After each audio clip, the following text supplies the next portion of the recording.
Changement ou révision de la Constitution en République démocratique du Congo, les partis présidentiels se lancent sur ces fronts.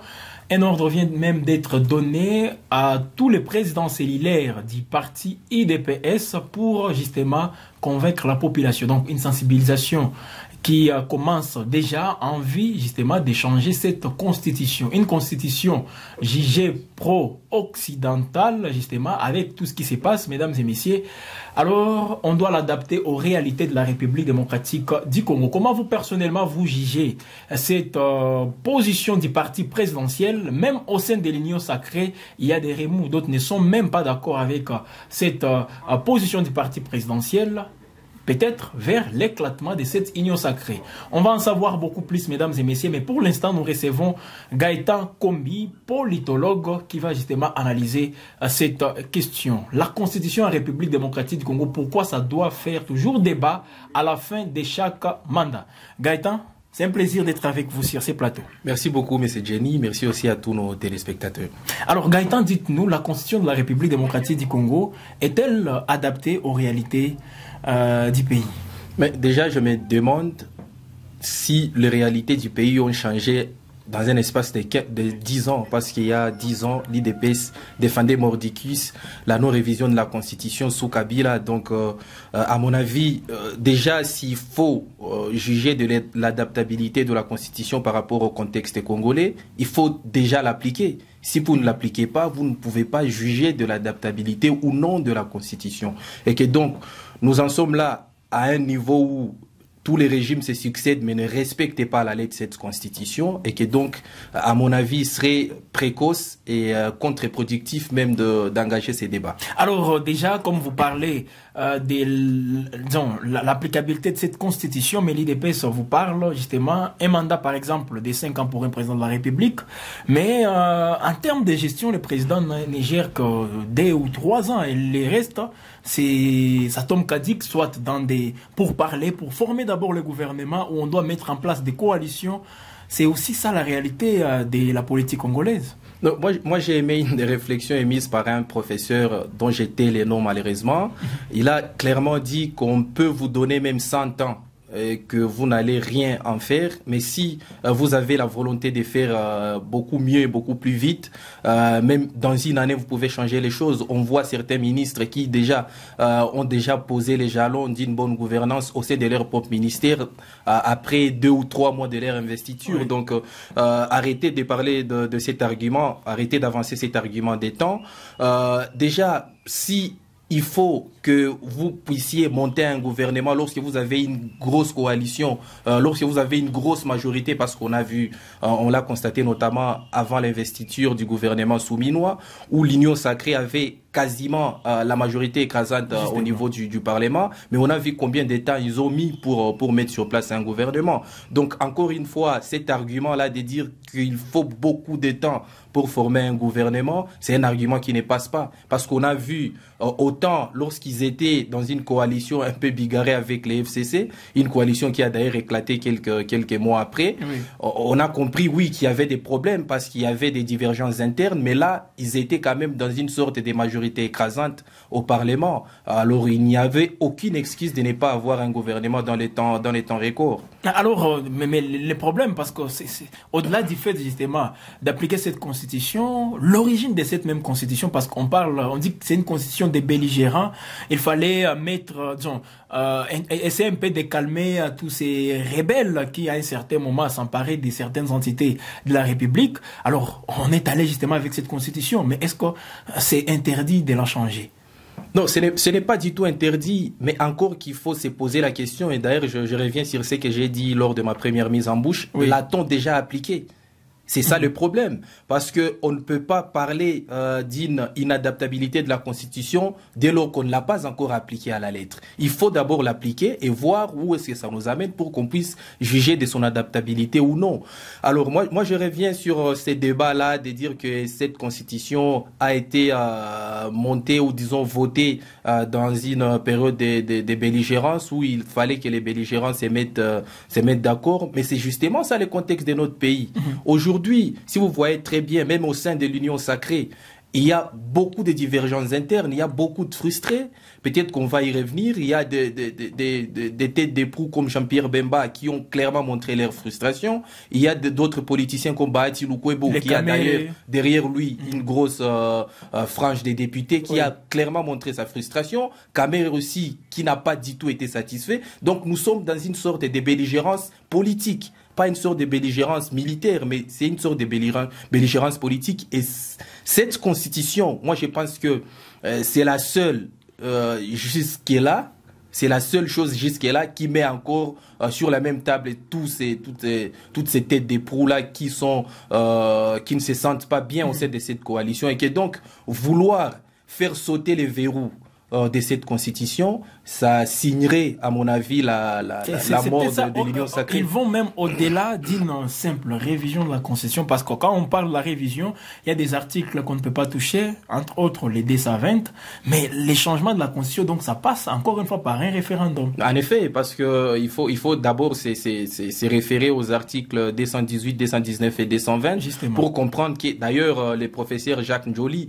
qui se veut les référaires de cette nouvelle dynamique politique, avec clairement dit qu'ils ne vont pas réviser la constitution, mais ils vont proposer une nouvelle constitution à la population congolaise via le référendum, bien évidemment. Et on sait que là, il s'agira maintenant, comme le disaient les professeurs François Moderne de la Sorbonne, qu'il s'agira maintenant là d'une révision totale de la constitution. Et une révision totale de la constitution ne veut pas dire que, c'est-à-dire qu'on change une constitution par une autre. On peut réviser totalement une constitution en changeant les dispositions substantielles de la constitution. Et les dispositions substantielles de notre constitution, ce sont celles-là qui sont reprises, je crois, à l'article 219, où on parle des dispositions verrouillées qui ne pas modifiées. Des articles intouchables. Oui, justement, il y a entre autres le mode de suffrage, le nombre de mandats du président de la République, et que donc si on arrive... Dans la politique congolaise, c'est là que les bas blessent, justement. Quand on parle du mandat président de la République,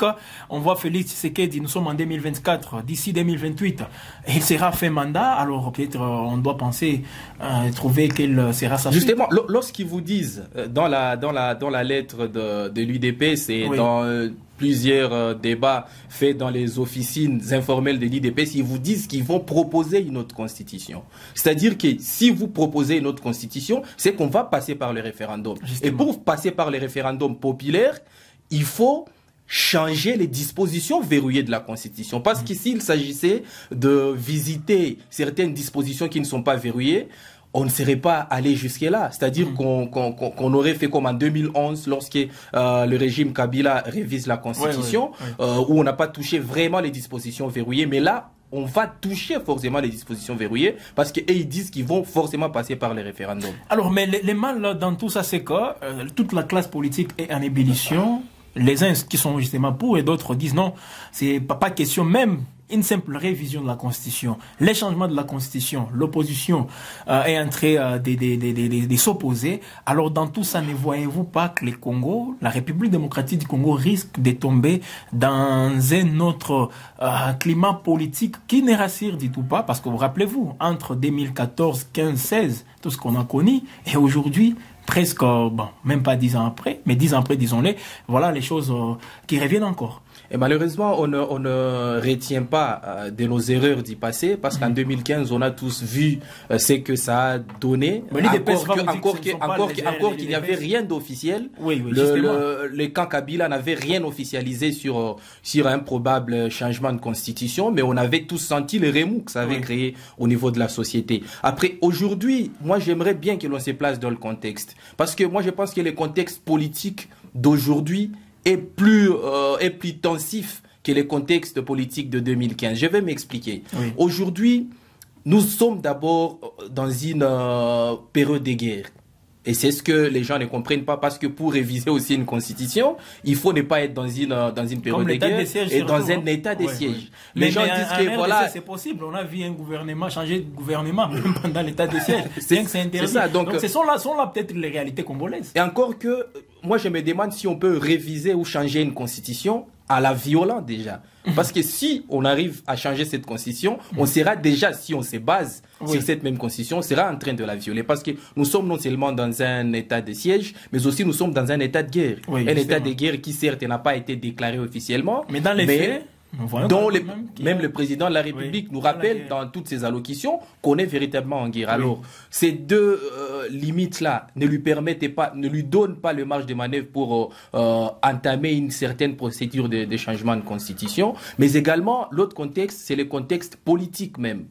L'union sacrée. On sait tous qu'il y a des leaders qui se regardent en chaîne de faïence. Et je suis revenu sur les cas Bemba, les cas Lukwebo, les cas... Aujourd'hui, il y a aussi une opposition qui commence petit à petit à se rallier. Qui trouve en fait de l'appétit. En fait de l'appétit, qui commence à se rallier à l'union sacrée. Oui. Or, on a appris de ces mêmes opposants via notamment Devos Kitoko, qui est le porte-parole de le secrétaire de la coalition Lamuka, qui a dit que si il y avait des manœuvres de changement de constitution, ces dialogues entrepris entre parenthèses tomberaient caduques.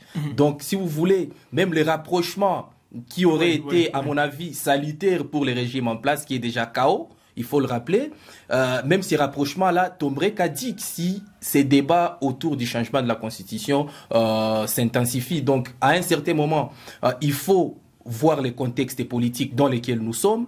Il faut voir aussi ce que les manœuvres autour des changements de Constitution ont provoqué par les passés afin de mettre les caps sur cette initiative-là. Et moi, je trouve que ni l'un ni l'autre, il n'y a pas lieu d'entrevoir un quelconque changement. Mais jusque-là, c'est vrai, c'est le camp présidentiel qui nous amène dans ces débats. Et vous avez quand même, SMP, de faire la différence. Sous Kabila, c'est vrai, les camps présidentiels ne s'étaient jamais prononcés officiellement par rapport à cette question. Mais aujourd'hui, tout est communiqué. Le secrétaire Kabouya qui s'adresse même au président cellulaire. Donc ça ne s'arrête pas seulement aux fédérations. Même dans des cellules, des l'IDPS, il faut déjà préparer la population. Donc motiver cette population enfin d'échanger cette constitution. Là, en tout cas, on peut dire le train est en marche déjà. Ben, le train, il est en marche parce que on en entendait des supputations de part et d'autre dans des officines. C'était officieux, ce n'était pas très officiel, mais là, ils viennent clairement de les signifier.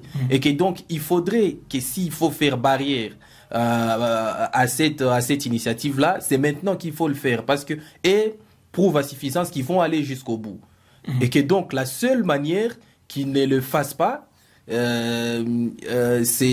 de voir la population se soulever. Et la population s'est soulevée malheureusement.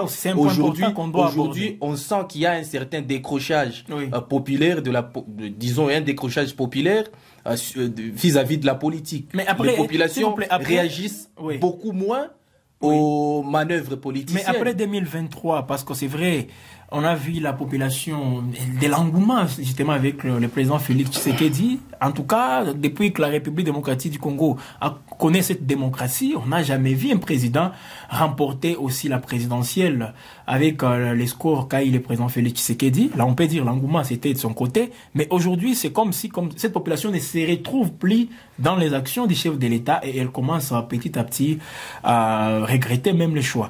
Avec tout ça, on peut peut-être espérer un soulèvement populaire. Justement, on peut avoir de la prémonition sur ce qui pourrait arriver prochainement, parce que rappelez-vous qu'en 2006, attention, la population est très attentive sur ce qui se passe dans la politique. La population congolaise est surtout très attentive sur certains sujets délicats de la société. Et parmi ces sujets-là, il y a le sujet de la Constitution. Aujourd'hui, si vous voulez toucher à la Constitution congolaise, vous allez vous mettre à dos la population congolaise. On l'a vu avec M. Kabila, parce que tout le monde savait que Kabila avait pour dessein de se maintenir au pouvoir en changeant la Constitution. Personne n'a eu le réflexe de savoir, de se demander s'il allait peut-être changer certaines dispositions, d'autres marges de manœuvre. Mais tout le monde, en entendant parler du changement de la Constitution, s'est tout de suite dit que Kabila voulait s'éterniser au pouvoir. D'ailleurs, c'est ce qui est le cas de la plupart des régimes dictatoriaux en Afrique. Et que donc, on se rappellera toujours de ces slogans. Kabila et Bella. C'est ça. Autant l'engouement autour de Félix Tshisekedi a été grandiose lors des élections. On a vu des chiffres exceptionnels, notamment ici à Goma et partout ailleurs. autant la déception de la population commence à prendre de l'envergure. Parce qu'on dit plus vous montez, plus vous redescendez brutalement. Et qu'aujourd'hui, on se rend compte, notamment par rapport à toutes les promesses, tous les chapelets des promesses que Félix Tshisekedi a fait aux populations congolaises, à la moindre escarmouche, on se rappelle de tout ça, parce qu'il faut aussi rappeler que c'est à partir de cette phrase-là qu'il y a une grosse adhésion. Oui, justement. Il y a une grosse la population adhésion se rappelle même de tout ça aujourd'hui. Oui, justement. Avec peut-être des regrets. Avec beaucoup de regrets, parce qu'aujourd'hui, ils se rendent compte que les pays avancent à reculons. Les pays ne prend pas véritablement la direction que leur a vanté Tshisekedi lors de la campagne électorale. Oui. Et que donc, moi je pense que la ligne rouge à franchir, c'est d'entamer cette procédure du changement de la Constitution. Et que donc, comme le disent certaines bouches, forcément qu'ils marcheront sur les cadavres des gens. Mais c'est ce qui est difficile à voilà. Alors, les contextes n'est pas aussi les mêmes. Sous Joseph Kabila, c'est vrai, la population, elle était à un certain moment consciente de tout ce qui se passe, tout ce qui s'est passé justement, avec un certain leadership même au niveau de l'opposition qui conduisait cette population. Dans les mouvements aussi, dans la société civile, on a vu les mouvements citoyens, toute la société civile dans son entièreté, justement, qui s'est opposée à ces changements de la Constitution qui n'était pas aussi manifesté, mais aujourd'hui c'est manifesté. Est-ce que vous voyez encore une fois ces leaderships au sein de l'opposition, voire même la société civile, pour conduire cette population dans ces soulèvements populaires? Depuis le début de l'Union sacrée, j'ai toujours postulé que l'opposition, la vraie opposition à Tshisekedi viendrait au sein même de l'Union sacrée. Viendrait de l'Union sacrée. L'éclatement de l'Union sacrée. Oui, justement, c'est évident. Rappelez-vous quand même qu'il y a eu les accords de Nairobi que Tshisekedi devrait respecter, notamment cédant son second mandat à Kamere. Ça n'a pas été fait. Bon, il y a eu beaucoup de choses qui se sont passées avant. Rappelez-vous... Et aujourd'hui, sans pour autant vous interrompre, au sein de l'INC, les candidats présidents de la République pour 2028, c'est Vital Kamerhe. Justement. Et ils revendiquent cet accord-là qu'ils ont signé avec Tshisekedi. Ils n'en ont pas eu gain de cause en 2023, mais là, ils se disent que comme Tshisekedi sera fait mandat, au nom de l'élégance politique, il pourra accompagner Vital Kamerhe. Or, on sent que dans la rhétorique de Kabouya, ce n'est pas du tout le cas. C'est Tshisekedi ou rien. Tshisekedi jusqu'à la mort. Rappelez-vous d'un des principes de l'IDP, c'est qu'ils prendront le pouvoir pendant plus de 50 ans. Donc ils feront la remise et reprise avec Jésus-Christ. Justement, ils les réclament depuis longtemps. Et que donc, déjà le premier frustré, forcément, sera Vital Kamerhe. On se demande même comment cette initiative passera par le Parlement, parce que lui, il tient une grosse part au niveau du Parlement. Il est président de l'Assemblée nationale. De l'autre côté, il y a d'autres leaders comme Bahati Lukwebo qui, ne vous en faites pas, ont une certaine frange de députés très utiles pour l'Union sacrée, mais également Jean-Pierre Bemba et tous les autres qui voudraient en quelque sorte respirer dans cette union sacrée où ils sont asphyxiés aujourd'hui. Et que donc, si l'IDPS, parce que c'est une manœuvre de l'IDPS, ce n'est nullement une manœuvre de l'union sacrée, si l'IDPS fait le forcing, il y aura forcément des frustrés au sein de l'union sacrée. Et l'autre danger que moi j'ai repéré, c'est le fait que cela pourrait légitimer la prise d'armes de M23. Parce qu'aujourd'hui, les M23 sont impopulaires. Justement, aujourd'hui, ils sont impopulaires parce qu'on se dit que, voilà, ils sont soutenus par les Rwandais. Mais là, lorsque Tshisekedi voudra faire les forcing et défier la population congolaise, forcément qu'il sera en train de légitimer les combats des M23. Et là, il ne faudrait pas arriver jusqu'à ce niveau-là. L'autre indicateur qui est peut-être l'IDP s'oublie, c'est que si on arrive à changer de constitution, c'est pas bien sûr automatique, mais on passera à une autre république. Moi, j'imagine, on passera à une autre république. Et que donc, quelles sont les conséquences par rapport à ça? C'est que Joseph Kabila redeviendra éligible à la présidentielle. Or, aujourd'hui, on sait qu'il n'y a pas plus grand opposant à Tshisekedi que Kabila. Et on voit peut-être mal aujourd'hui. Bon, mais sur terrain, on ne le sent pas. Sur terrain, on ne le sent pas, mais on sent tous qu'il y a une certaine nostalgie qui commence à être animée au sein de la population congolaise. Et que donc, si on ramène automatiquement Kabila dans le jeu... La rentrée politique, peut-être de Joseph Kabila, justement, risque d'être effective grâce à cette justement, parce qu'aujourd'hui, il y a des débats autour de sur la Constitution, sur la rééligibilité de Kabila. Mais là, en passant à une autre république, Kabila redeviendra éligible et que donc il pourrait se présenter en 2028. Très bien. Et on sait tout ce qui pourrait se passer. Voilà, mesdames et messieurs, sur Gay Afrique Télévision, des questions d'actualité sont toujours décryptées ici. Vous avez la possibilité aussi de donner vos points de vue, mesdames et messieurs, dans la barre des commentaires. Et là, nous voulons tout simplement que vous puissiez vous exprimer en tant que citoyen. Vous êtes aussi intéressé par la politique de la République démocratique du Congo, bien que n'ayant pas la nationalité congolaise, vous pouvez aussi commenter. Nous avons donc réussi pour vous aujourd'hui Gaëtan Kombi, je rappelle, il est politologue, en même temps expert en communication politique. Avec lui, nous sommes donc revenus sur toutes ces questions. C'est l'actualité aujourd'hui. On ne parle plus de la guerre actuellement en République démocratique du Congo. La constitution révisée ou changée, c'est les débats dans lesquels les partis présidentiels est en train de mettre toute l'opinion politique. Gaëtan, je vous dis merci d'avoir accepté surtout notre invitation pour justement servir ces milliers de téléspectateurs de Gay Afrique TV. Merci beaucoup, cher Jenny. Voilà, mesdames et messieurs, bon week-end chez vous. On se retrouve la semaine prochaine avec une nouvelle énergie pour bien vous servir.